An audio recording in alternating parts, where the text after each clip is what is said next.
네, 우리 은혜 되는 찬양 주신 찬양대 여러분 감사드립니다.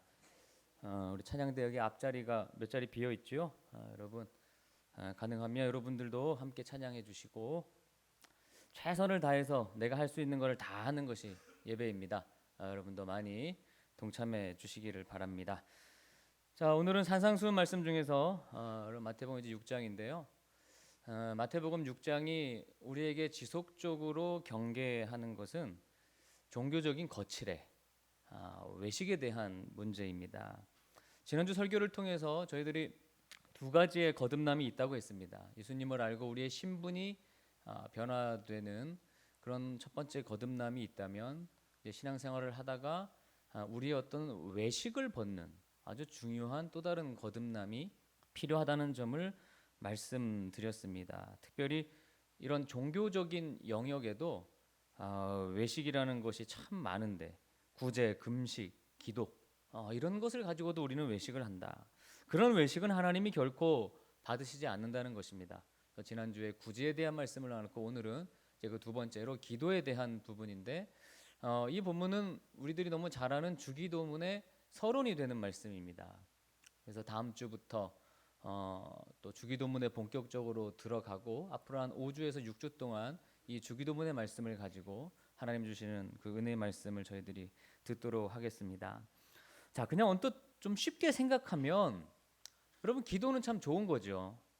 기도는 옳은 거고, 또 기도해야 되고 많이 해야 된다라는 생각을 저희들이 할 수 있는데, 그러나 그렇게 우리가 옳고 당연한 일을 하면서도 우리가 죄를 지을 수 있다는 사실을 잊으면 안 됩니다. 죄라는 놈은 오히려 나쁜 것보다 옳은 것을 할 때 더 우리에게 역사합니다. 그러면 기도가 얼마나 좋고 훌륭한 거예요? 그런 거일수록 죄라는 놈은 더 작동합니다. 더 우리에게 다가옵니다.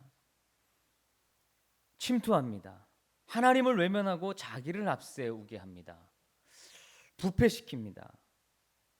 그게 죄예요. 그래서 성경 말씀도 선줄로 생각한 자는 넘어질까 조심해라. 섰다는 게 뭐예요? 내가 하나님의 말씀 가운데, 하나님이 하라고 하는 것 가운데 서 있는 거예요. 굉장히 훌륭한 거죠. 그러나 그렇게 내가 섰다고 생각할 때 넘어질까 조심해라. 왜? 사단은 선자를 공격하기 때문입니다. 뭔가 내가 지금 좋은 일을 하고 옳은 걸 하고 있구나라는 그런 생각을 갖고 있는 사람을 공격하는 것입니다. 그렇기 때문에 기도에 있어서도 기도하면 다 오케이, 기도하면 다 오라 라고 하는 그런 생각을 조심해야 되고, 기도를 하면서도 얼마든지 우리는 죄를 지을 수 있다는 것, 이것이 오늘 본문이 우리들에게 말씀하고 있는 점입니다. 이해가 되십니까? 기도할 때도 뭐 지은다고요? 죄를 지을 수 있다는 거예요. 아주 중요한 얘기입니다. 사실 모두 바쁘시고 또 즐기고 놀고 재밌게 살아야 되기도 바쁘기 때문에 기도 시간을 갖는 것조차 어려운 이 시대에 단지 기도를 한다는 것만으로도 칭찬받아 마땅하고, 말 잘했다 그런 얘기를 충분히 들을만 한데, 예수님은 거기에다가 플러스해서 기도라는 것이 다 연락되는 게 아니다. 기도한다고 하나님이 다 그거 듣는 거 아니다. 바르지 못한 기도가 있다는 거예요. 근데 어찌 보면 당연하죠. 여러분, 인간이 다 죄인인데 우리가 바른 기도만 드릴 수 있겠습니까? 그건 참 불가능한 일인 것 같아요. 우리 중심에는 불순물이 너무 많기에 좀 왜곡된 상태로 하나님께 기도할 수도 있다는 겁니다. 이 점을 경계하고 살펴보라는 것이 우리 마태복음 6장에서 우리에게 주는 기도에 대한 가르침입니다. 그래도 세계 어느 나라보다 기도 많이 하고 기도를 또 자주 하기로 알려진 우리 한국 교인으로서 우리의 기도가 헛되지 않기 위해 이 예수님이 가르쳐 주신 기도에 대한 교훈을 저희들이 아주 정확하게 숙지하고 알아야 할 필요가 있습니다.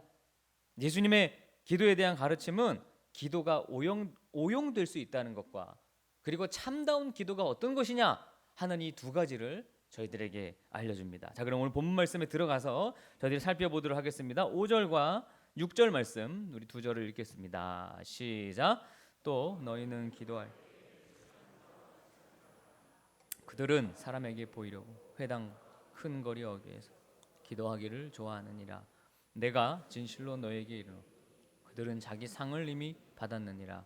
너는 기도할 때 내 골방에 들어가 문을 닫고 은밀한 중에 계시 내 아버지께 기도하라. 은밀한 중에 보시는 내 아버지께서 아멘. 자, 잘못된 기도의 첫 번째 양상은 외식하는 기도입니다. 이 마태복음 6장이 1절부터 강조하고 있는 내용이죠. 그러니까 기도로 어떤 위선을 나타내는 거죠. 자기의 의로움을 드러내거나 또 영적으로 어떤 면에 있어서 내가 거룩함을 증거하기 위해서 기도를 비춰주거나 연기해서 또는 어떤 갈채를 사람들로부터 받고자 하는 거, 그거를 기도를 이용하는 거예요. 여러분, 기도는 하나님을 영화롭게 하기 위해 우리가 하는 거잖아요. 그런데 오히려 내가 영화로움을 받으려고 하는 거, 그거를 예수님이 제일 먼저 지적하셨어요. 기도는 하나님께 하는 거죠. 사람 들으라고 하는 게 아닙니다. 근데 기도를 들어보면 어떤 분들은 사람 들으라고 기도하는 것도 있어요. 어떤 사람들의 잘못된 점을 갖다가 기도에다 막 이렇게 포함시켜서 기도하는 것도 있습니다. 그런 거는 결코 바른 기도가 아니라는 것입니다. 자, 여러분, 좀 뭐 졸리신 분도 있는 것 같아서 질문을 좀 하겠습니다. 기도하는 게 쉬워요, 어려워요? 기도 쉽습니까, 어렵습니까? 한 50대 50으로 나뉘네요. 그게 답입니다. 기도는 쉽기도 하고 그리고 어렵기도 합니다. 어려운 게 아니에요. 또 그러나 쉬운 것도 아닌 것 같아요. 기도가 훈련이 안 돼 있으면 사실 10분 앉아서 기도하는 것도 어렵습니다. 30분? 그건 뭐 불가능하죠. 여러분 하루에 한 얼마 정도 기도하십니까? 한 몇 분 정도 기도하시죠? 30분. 그래서 제가 보니까 대부분 10분 안에 반은 일어나 가시더라고요. 기도 시간 하면 기도하면 얼추 가끔 보면 한 10분 안에 반은 일어나고 나머지 분들 중에 한 또 반이 한 20분 안에 일어나고 30분은 뭐 몇 명 없어요. 많지 않는 것 같아요. 그러니까 오히려 우리는 이게 좀 약간 이 말씀이랑 또 이 시대랑 좀 다르게 보자면 누가 볼까봐 기도를 좀 짧게 하기도 합니다. 오래 하고 싶어도 누가 좀 볼까봐 그냥 딱 끊고 스탑하고 일어나죠. 그러니까 오히려 좀 반대적인 모습도 없지 않아 있는데, 자, 그러면 오늘 이 첫 번째 지적하는 위선자의 기도가 우리에게 어떻게 적용이 되는 걸까? 기도의 내용이나 또 형식, 외적인 모습, 자, 이런 것을 사람에게 듣게 하기 위함이라는 거예요. 이 위선자의 기도는 제일 중요한 것은 그게 잘못됐다는 것입니다. 그럼 기도할 때 성경 지식을 엄청 자랑하시는 분들도 있어요. 기도에 아주 성경이 어마어마하게 성경 내용이 많이 들어요. 근데 여러분, 기도는 하나님께 하는 건데 하나님이 성경을 더 잘 알아요? 내가 더 잘 알아요? 하나님이 더 잘하는데 하나님한테 굳이 성경 말씀을 물론 기도할 때 성경 말씀을 인용해서 그 성경 말씀을 기도로 할 수는 있죠. 그러나 그건 좀 이제 구분시키고요. 또 하나님은요 너무 완벽하신 분이기 때문에 모르시는 게 없다는 것이 오늘 본문의 말씀이에요. 그러니까 기도할 때 위선은 그야말로 바보 같은 짓입니다. 기도는 위선적으로 할 수가 없어요. 어떤 분은 기도할 때만 목소리가 바뀌는 분이 있어요. 그런 분은 제가 두 분을 만나봐서 일부 예배 때도 예를 들었어요. 평소에는 그냥 아주, 왜냐하면 어떤 목소리인데 기도할 때는 하나님 우리의 기도를 들어주십시오. 기도할 때만 그러셔요. 그래서 들은 예가, 만약 그분이 이렇게 어디 급한 상황에서 아주 물에 빠져 죽는다, 살려주세요 할 때 어떤 목소리로 할까요? 자기 목소리로 하죠. 자기 목소리로 하죠. 그러면 하늘 나가면 하나님만 따지는 거죠. 하나님 왜 그때 안 들어줬어요? 난 그게 네 목소리인 줄 몰랐다. 아니, 기도할 때 네 목소리로 해야지. 기도할 때 그렇게 거룩한 척 목소리를 그렇게 하니까 몰랐지. 여러분, 위선적인 기도자는요 혼자 골방에서 기도하는 시간이 현저히 적습니다. 일단 그게 위선적인 기도자의 특징이에요. 여러분, 혼자 있을 때 더 열정적으로 기도하는 성도가 정말 진실된 기도를 하는 것입니다. 아주 매우 중요합니다. 목사들에게도 기도를 많이 해야 된다고 하는 그런 부담감이 있습니다. 그래서 어떤 교회들, 이렇게 교회 가보면 목사님들이 새벽이나 또 밤에 이렇게 기도하고 나서 여기 강대상에서 기도한다고 이렇게 전기장판 깔아놓은 거 많이 보셨죠? 그렇게 하셔요. 전기장판을 깔아놓고 그냥 난 철야한다. 근데 그것도 성도들이 우리 목사님은 기도를 많이 해라는 것을 보여주고자 하는 마음이 요만큼만 있다면 그거 쓸데없는 짓입니다. 오늘 본문에 의하면 그건 쓸데없는 짓이에요. 하나님 앞에 기도하는 거거든요. 예전에 기독교 신문이나 뭐 국민일보에도 그런 광고가 났던 걸 옛날에는 본 것 같아요. 또 여기서도 교회에서 저기 골프 연습장 근처에 있는 지나가다 어느 교회 보니까 이렇게 현수막으로 또 이렇게 교회를 광고할 때 그 목사님 40일 금식기도 몇 회 이따 적어놨더라고요. 40일 금식기도 4회 아니 뭐 7회 했다. 어느 부흥 강사님을 소개하는데 그게 뭡니까? 여러분 아주 잘못된 거죠. 아니 그걸 왜 드러냅니까? 그건 드러낼 일이 아니에요. 근데 옛날에 그런 거 많이 드러냈어요. 40일 기도 몇 번 했다. 참 웃긴 거죠. 나팔 불 일이 아닌데 뭐 해군 목사, 가로하고 감리교 소속 이러면 끝인 거예요. 뭐 학력, 이력 다 필요 없는 거예요. 그거 사람한테 왜 보입니까?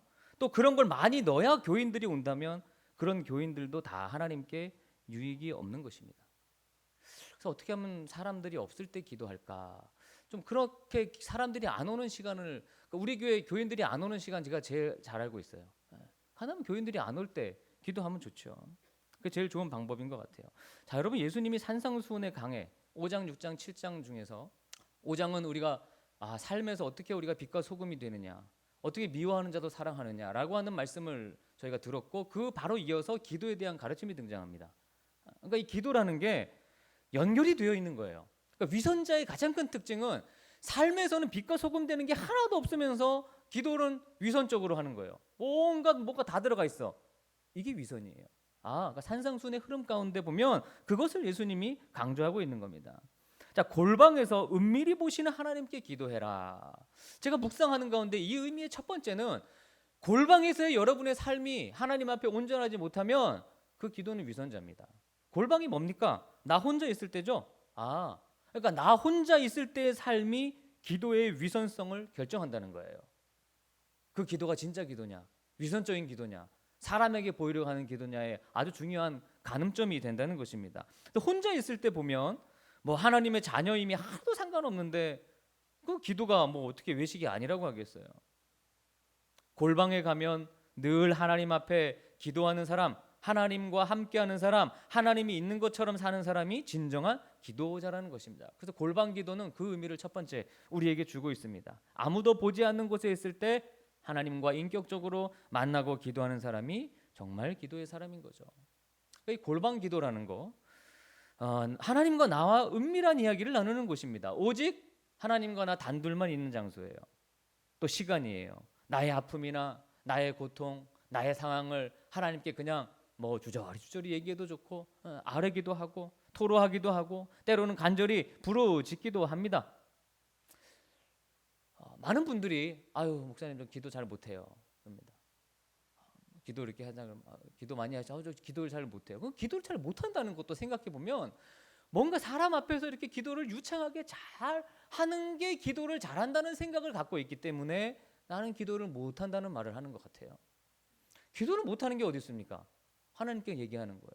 여러분 가족에게 얘기하듯이 하나님께 얘기하는 거예요. 그럼 무슨 위선이 있을 수가 없는 거예요. 그럼 기도는 못한다가 아니죠. 누구나 할 수 있는 겁니다. 골방은 뭐 장소의 개념이라기보다 하나님과 나의 단둘의 시간이라고 이해하면 더 좋습니다. 골방 기도에서는 하나님 외에 다른 것이 목적이 아니에요. 오직 그 순간은 단둘이에요.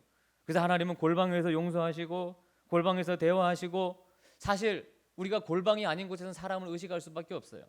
이 예배 시간에 제가 이 앞에서 기도해도 이거 듣는 여러분이 있기 때문에 뭔가 단어가 틀리면 안 되고 그래도 말이 좀 막히면 안 되고 이런 걸 의식할 수밖에 없어요. 어쩔 수가 없는 거야. 골방이 아닌 곳에서는요. 그러나 골방에서는 그런 걸 의식할 필요가 없죠. 그냥 하나님 앞에 틀리면 어떻고 말이 안 맞으면 어떻고 기도할 수 있는 것입니다. 뭐 연습이 필요한 것도 아닙니다. 이제 물론 이제 공중기도, 합심기도는 또 다른 기도의 부분이에요. 근데 그 기초가 뭐예요? 골방기도입니다. 골방기도가 많은 사람이 진짜 진실된 어떤 공중기도, 합심기도도 하나님께 드릴 수가 있는 것입니다. 자, 여러분 그림 하나 소개해드리겠습니다. 아마 여러분도 잘 아는 아주 유명한 그림입니다. 여러분 저 그림의 제목이 뭔지 아십니까? 기도하는? 기도하는 손. 누가 그린 거죠? 제목은 아는데 그린 사람이 더 중요해요. 제목 뭐 당연히 기도하는 손이지. 지금 저게 뭐 딴 거겠습니까? 제목이 누가 그렸느냐? 알브레이트 듀러라고 하는 사람입니다. 알브레이트 듀러의 작품이 참 많아요. 그런데 그 중에 제일 유명한 게 저 기도하는 손입니다. 듀러는 어릴 때부터 그림 그리는 걸 좋아했어요. 근데 집안 형편이 너무 가난했어요. 이제 그림 그리기를 좋아하는 한 아주 친한 친구가 있었습니다.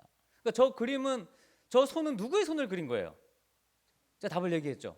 친구의 손을 그린 겁니다. 이게 프란츠라는 친구였어요. 이제 두 사람은 그림을 그리기 좋아하는데 뭐 너무 집안이 가난하다 보니까 학교에 갈 수도 없고 또 훌륭한 선생님한테 가서 배울 수도 없었습니다. 그래서 둘이 의논했어요. 야, 이렇게 해서는 우리가 그림을 그리고 배울 수도 없겠다. 그럼 이제 효율적으로 할 방법이 뭐 있겠느냐? 그러면 한 사람이 하루 종일 일하자. 그리고 한 사람을 휴원하자. 그리고 또 시간이 지나면 이제 바꿔서 이 사람이 일하고 또 한 사람이 미술 공부를 하자. 좋다. 그래서 듀러가 먼저 공부를 시작합니다. 대학교도 갑니다. 프란츠는 듀러의 학비를 대기 위해서 그냥 하루 종일 막노동을 하는 거죠. 아주 힘든 일을 하는 거예요. 그렇게 한 수년이 지났어요. 이제 듀러가 실력이 있으니까 사람들이 그의 그림을 인정해 주기도 하고 또 심지어 아직 전문 화가가 되지도 않았는데 그 그림이 팔리기도 하고 아주 굉장히 뛰어난 화가가 되어 가고 있는 거예요. 그래서 이제는 나는 배우고 했고 학교도 졸업했으니까 이제는 가서 프란츠와 입장을 바꿔서 프란츠가 공부하고 내가 일해야겠다. 그래서 프란츠가 일하는 식당을 찾아갔습니다. 근데 갔는데 마침 그 시간에 이 프란츠가 조용한 골방에서 기도를 하고 있었어요. 근데 그 모습을 우연치 않게 이 듀러가 보게 된 거예요. 바로 저런 이렇게 손 모양을 하고 기도를 하고 있었던 거예요. 근데 그 친구가 뭐라고 기도를 하고 있었냐? 우연히 않게 그 기도를 들은 거예요. 하나님, 저는 이제 수년간 이 일을 하느라 손이 거칠어지고 굳어버렸습니다. 하나님, 저는 더 이상 그림을 그릴 수 없습니다. 그래서 저는 그림을 그리지 않아도 좋으니 내 친구 듀러를 도와주십시오. 그가 하나님의 영광을 위해 네모까지 그림을 그릴 수 있도록 탁월한 화가가 되게 해주세요, 하나님. 그렇게 기도하고 있는 그 소리를 마침 들은 거예요. 그러니까 이 듀러가 그냥 그 자리에서 무너진 거예요. 통곡을 한 거예요. 들어가서 친구의 기도하는 손을 탁 잡고 운 거예요. 같이 울은 거죠. 그래서 그 친구가 골방에서 기도하던 손을 단 하루도 잊을 수 없어서 저 기도하는 손을 그린 겁니다. 감동적이죠. 여러분, 골방 기도가 능력 있는 기도입니다. 능력 있는 기도예요. 자, 그 다음 7절과 8절 말씀. 7절과 8절입니다. 시작. 또 기도할 때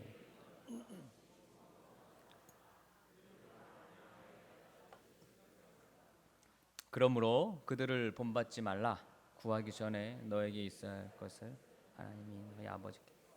아멘. 예. 두 번째는 이방인들의 기도를 경계합니다. 그러니까 전자는 조금 전에 읽었던 두 절의 말씀은 바리새인들의 아주 어리석은 그 위선적인 기도를 말씀하는 거고요. 오늘 지금 읽은 이 후자는 이방인 혹은 이교도들의 어리석은 중언부언 기도를 말하는 거예요. 이게 그 뭐 규칙적으로 하는 기도, 반복적으로 하는 기도의 의미가 아니라 그 단어를 찾고 그 당시에 어떤 내용을 말씀하시냐 찾아보면 이방 종교의 풍습이에요. 그러니까 어떤 한 단어, 어떤 한 문장을 계속해서 반복하면 그것이 기도의 효험이 있다고 생각하는 그런 기도 방식이었습니다. 대표적으로 여러분 갈멜산에서 엘리야가 바알 선지자, 아세라 선지자 850명과 대결하는 장면이 구약 성경에 등장하죠. 그때 엘리야와 다르게 이 바알 선지자들은 어떻게 기도했습니까? 하루 종일 그 기도만 했어요. 뭐라고 했죠? 바알이여, 바알이여, 바알이여, 바알이여. 이걸 언제까지요? 하루 종일 그것만 외친 거예요. 그게 왜냐하면 그게 그 종교의 기도하는 방식이었기 때문이에요. 그냥 계속 똑같은 말만 그냥 반복하는 거예요. 온종일. 신약에도 그런 게 등장합니다. 사도행전 19장에 보면 사람들이 이 크게 에베소 사람의 아데미 여신을 향해서 기도하는 장면이 나와요. 그때 보면 정확하게 2시간 동안 그렇게 외쳤다고 성경이 기록합니다. 2시간 동안 어떻게 기도한 거예요? 아데미여, 아데미여, 아데미여, 아데미여. 이게 그 이방 종교인들의 하나의 기도 방식이죠. 언어를 반복적으로 하는 겁니다. 근데 우리 성도들은 이렇게 기도하지 말라는 거예요. 여러분, 예전에 방언을 한답시고 할렐루야냐 무슨 주여를 반복적으로 계속 말하게 한 거, 그게 전형적인 이방 종교의 기도하는 방식을 받은 거예요. 우리 그렇게 하신 분들 많을 거예요. 결국 옳은 방법이 아닙니다. 옳은 방법이 아니에요. 아무리 정상적인 사람도 같은 단어를 1000번, 10,000번 얘기하면 혀가 마비되고 뇌가 마비돼요. 너무 당연한 거예요. 그거를 이방 종교는 원하는 거예요. 방언은 그렇게 안 해도 주셔요. 하나님이 원하시면. 그게 기도의 핵심이죠. 그러니까 여러분 보면 성경이 가장 많이 얘기하는 게 기도인데 아이러니하게도 가장 성경적으로 안 하는 게 뭐냐? 기도입니다. 우리 성도들이요. 그러니까 성경이 제일 많이 얘기하는 게 기도고 방언인데 또 가장 성경적으로 안 하는 게 기도고 방언이에요. 참 아이러니하죠. 그만큼 너무 그게 어떤 개인의 이 어떤 체험에 초점을 맞추다 보니까 말씀대로 기도하고 말씀대로 방언하는 사람이 별로 없어요. 별로 없어요. 그런데 말씀대로 기도하고 말씀대로 방언해야 거기에 능력이 있습니다. 그런 기도는 진짜 잘 들어집니다. 하나님. 잘 들어주십니다. 여러분, 기도가 이래서 쉬우면서도 어려운 것인데 오늘 읽은 8절 말씀에 보면 그런 어떤 반복적인 막 그냥 부르는 그런 의미 없는 그런 기도하지 말고, 왜냐? 이유 중에 하나가 뭐냐? 너희에게 있어야 할 것을 하나님 너희 아버지께서는 다 아신다고 했어요. 여러분, 하나님은 다 알고 계신데요, 여러분 필요를. 근데 왜 기도하세요? 하나님 다 아신대요. 근데 왜 기도하십니까? 이거에 대해서 신앙적으로 제대로 대답할 수 있는 한국 교인이 과연 몇 명이 있을까라는 제가 생각이 들어요. 저도 어려워요. 하나님 다 아시는데 왜 우리가 굳이 기도해야 하는 거예요? 그렇잖아요. 하나님 필요도 아시잖아요. 여러분 기도 제목 올라온 거 쭉 보면 그 하나님이 아세요, 모르세요? 다 안다고요. 근데 왜 기도하세요? 그래서 어렵다는 거예요. 그래서 공부도 해야 되는 거예요. 그런 걸 답하기 위해서라도 차차 우리가 그런 거는 여러분 더 알아가도록 하겠습니다. 물론 기도의 가장 큰 문제는요, 어떻게 보면 잘못된 기도를 하는 것보다 아예 기도를 하지 않는 겁니다. 왜냐하면 성경을 보면 잘못된 기도를 하는 사람들은 그래도 그 기도 가운데 하나님이 이렇게 역사하셔서 잘못된 기도가 옳은 기도로 이렇게 바뀌어가요. 그런 일들이 있어요. 그러나 기도를 하나도 안 하면 아예 그렇게 할 수 있는 가능성조차 사라진다는 거죠. 그럼 왜 기도하지 않나요? 사실은 하나님이 내 인생에 개입하는 이 문제에 대해서 아주 정확하게 아는 게 아니라 두루뭉실한 관념만 가지고 있는 거예요. 우리의 신앙생활 하면서도 굉장히 큰 문제죠. 내가 기도하지 않아도 세상은 돌아가고 인생은 사라진다 라는 생각을 갖고 있는 거예요. 그러다가 어려움 만나면 기도합니다. 그게 아니구나. 그게 아니구나. 그래서 저도 기도를 제일 먼저 강조하는 이유가 그겁니다. 기도하지 않으면 다른 게 의미가 없어질 수도 있어요. 하나님은 다 아시지만 기도가 굉장히 중요해요. 하나님 기도를 통해 우리와 교제하고 교통하기를 원하시는 것 같아요. 그래서 기도하러 많이 오십시오. 가능한 그 얘기도 하려는 거예요. 골방 기도도 최선을 다하시고 함께 와서 같이 기도하는 기도 우리 하자는 거죠. 마가다락방 금요일 날 거의 100명 다 돼갑니다. 이제 여러분 몇 명만 더 오시면요 100명 채웁니다. 뜨겁게 기도하는 시간이에요. 다시 본론으로 돌아가서 기도에 대해서 너무 할 말씀들이 많아서, 여러분 기도의 본질은 나와 하나님과의 인격적 사귐과 교제에 있습니다. 이게 제일 중요합니다. 늘 우리를 기다리시는 아버지께 나가서 우리의 마음과 우리의 중심과 우리의 인격을 담아 우리의 사정을 앓을 때 하나님과의 그런 만남이 이루어지는 거예요. 기도의 본질은 하나님과의 만남인 것입니다. 여러분 성경의 많은 말씀들 중에 이 오늘 말씀이 이해가 안 되는 거기도 하지만 또 가장 우리에게 위로가 되는 말씀이 아닐까요? 하나님은 우리의 필요를 우리가 구하기도 전에 이미 다 알고 계신대요. 할렐루야. 너무 좋지 않으세요? 나를 만드시고 이 세상을 창조하신 하나님이 이미 다 알고 계신다는 것입니다. 이거보다 감사한 게 어디 있어요? 그런데 무슨 우리가 하나님 앞에 온통 무슨 화려한 미사역으로 아부를 떨 이유가 어디 있고 하나님을 강제로 설득해야 될 필요가 어디 있겠습니까? 나를 사랑하는 아버지, 나도 잊어버린 나의 기도를 잊지 않으시고 기억하고 계신 하나님 아버지, 우리 하나님은 그런 분이신 거예요. 여러분 육신의 아버지한테 가셔가지고 아버지와 아주 인격적인 그런 대화를 하는 것이 아니라 아버지 계속 그 아버지만 한 1000번 한다고 해보세요. 그럼 어떻게 반응하시겠어요? 아주 간단한 거죠. 인격이 없습니다. 우리의 기도는 주문행위나 어떤 기계적인 조작이 아니에요. 막 그렇게 얘기해서 하나님을 바꿀 수 있는 게 아니라는 거예요. 초점은 내가 아니고 하나님이에요. 하나님이 결제하시고 하나님이 주장하시는 거예요. 그래서요, 이런 말도 사실 굉장히 위험한 말입니다. 나 기도했더니 이렇게 됐어. 이거 굉장히 위험한 말이에요. 그건 여러분이 기도 안 해도 그렇게 될 수 있어요. 그건 하나님이 하시는 거예요. 근데 내가 기도해서 그렇게 됐다? 그건 초점이 누구에게 있어요? 나한테 있는 거예요. 그게 위선자의 기도입니다. 그 기도를 경계시키는 거예요. 내가 무슨 어느 때라도 내가 떳떳할 어떤 기도의 권리가 있는 것이 아닙니다. 나의 몫은 없어요. 기도했더니 응답을 받았다는 것으로 내 쪽에 초점이 모아지는 거, 그래서 뭔가 자랑이 되고 어깨에 힘이 들어가는 거, 이방인과 이교도들의 기도였습니다. 우리는 언제나 기도할 자격이 없는 자의 마음으로 세리와 창녀와 같이 하나님 앞에 엎드리고 나아가야 하는 것입니다. 나 기도했으니까 됐어, 이런 건 없어요. 우리는 언제나 부모 밑에 있는 자녀같이 우리의 존재 전체를, 삶의 모든 상황과 정황을 하나님 앞에 말씀드리고 묻고 하나님께 말씀을 받고 결제받고 우리의 생각과 우리의 요구하는 삶, 그런 모든 것들이 자꾸만 하나님의 뜻을 배우고 그분이 기뻐하시는 모습으로 바뀌어가야 돼요. 그건 기도에서도 마찬가지입니다. 이런 이유로 산상수훈이 5, 6, 7장 중에서 아주 6장 가운데에 이 기도에 대한 가르침이 딱 들어가 있어요. 모든 우리의 신앙의 행위, 명분들이 하나님과 관계없는 것이 되고 나를 사람 앞에 드러내는 것이 될 수 있다는 이 오늘의 본문의 말씀을 여러분 꼭 기억하셔야 합니다. 사람 앞에 하는 것이 아닙니다. 그걸 안다면 우리가 좌절할 일도 없고 교만할 필요도 없고 기도의 이 특권을 가진 자로서 골방에서 하나님을 만나는 겸손함도 가지고, 그리고 우리의 기도를 다 아시는 하나님 앞에 담대히 나가는 그 담대함도 가지고, 이런 균형을 가지고 기도하는 것입니다. 여러분, 그렇게 기도의 특권과 책임과 축복을 누리는 저와 여러분 다 되시기를 주님의 이름으로 축원합니다. 한 말씀을 좀 이제 맺겠습니다. 여러분, 사람을 향한 기도, 사람에게 보이는 기도, 그런 모습을 일체 버려버리십시오. 그리고 골방에서 기도하기를 힘쓰십시오. 뿐만 아니라 의미 없는 장황한 말을 중얼거리거나 또는 생각 없이 대충 기도하는 그런 자세도 버리십시오. 뭐 대표적으로 식사 기도가 그렇게 할 수 있겠죠. 그냥 생각 없이. 그러나 여러분, 기도는 그렇게 하기에는 너무도 중요한 하나님과의 교제 수단입니다.